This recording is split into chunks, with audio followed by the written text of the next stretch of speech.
प्रणाम सर जी। अरे खुश हम देवर के भांटा पर चढ़िले तू भांटा वाह रे तारा बहनी के हिला के मुंह में गिराओ। वाह बहुत अच्छा।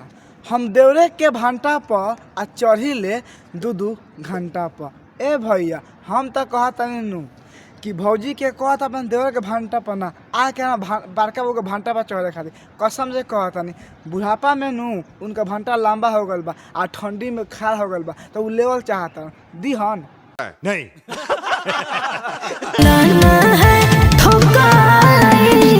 अरे तारा बहनी के प्रणाम करो वो गोर छुके। वाह बहुत अच्छा कि पिया कैसन घड़ी आइल बा कि मिलन ठोकाई बा। ए भौजी इस सब के पता बा जब शादी हो के आवेला नु तब भतार अपना मेहरारू के पेलेला। एमे कोनो कहे के बात नहीं के कसम से कहत नहीं फिर से दोबारा बोलबो नु तब पेलम 15 लिया कम हम नहीं कि पेले हम बड़का बाबू। बड़ा हरामी हो बेटा।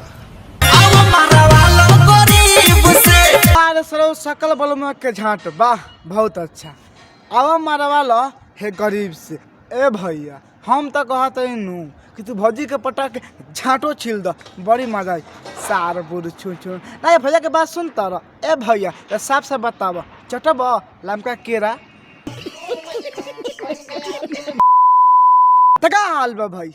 आज हम बात करम अवधेश प्रेमी एंड अशोक अलबेला। भाई आज के वीडियो में कुछ हट के बा ऐसे कहल चाहते हैं कि वीडियो को पूरा देखा बहुत मजा आई। तो भाई लोग वीडियो बनाने के बस एक ही मकसद बा एक ही मकसद वाला आप सभी को दिल से हंसाने के लिए ना किसी को दिल को ठेस पहुंचाने के लिए। तो वीडियो पूरा देखम और देखला के बाद में भूल जाओ। तो बिना कोनो बकचोदी के आज की वीडियो स्टार्ट करते हैं। अच्छा हाँ आज लेना भरल भतार से पेट रे। हाँ तो अब अरे तो पेट है खेत रे कि तो भतार से पेटे ना भरता काहे भौजी तहा भतार के खाया ना होखेला ना भाई। जैसे कहती है भौजी नु कि आज तक ले हम भतार से पेट ना भरल था। ये भौजी के बात सुन के हमारा ये लगता कि भौजी के भतार के नु खरे ना होला। गजब बेइज्जती है।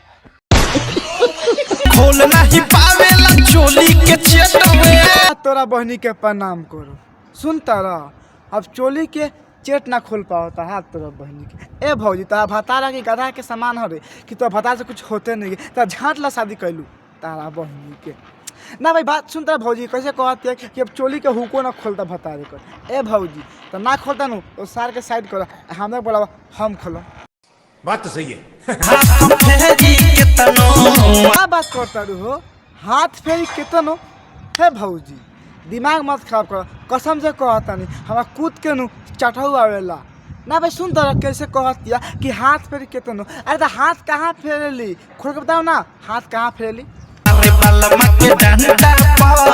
हाँ सुन ले ला भौजी अपना भतार के डांटा पनु हाथ फेरता लेकिन भतार के कुछ होते नहीं के। ए भौजी हम तो लागता नु एगो गाना सुन ले बारू लागता भतार तोर मौगा बाटे रे उहे है ता भतार के लागता। अब तोरा भतार के डांटा पर हाथ फेरा चाहे भंटा पर हमरा कोनो मतलब नहीं के हम जान के ता भतार के खड़ा ना होई। गजब बेइज्जती है। हम देवर के भांटा पर का कहतारू कि हम देवरे के भांटा पर हाथ तोरा बहनी के सुनता रह भाई लोगन। ए भौजी ऐसे काहे कहता रू। अच्छा साफ साफ बतावा अपना देवरा के भांटा पर तू का करेलू हक देवलू तू मुँह तो देवलू तारा बहनी के प्रणाम करो ना। सुनता भाई लोग कैसे कहती है। ए भौजी आगे बोलो तो का करेलू।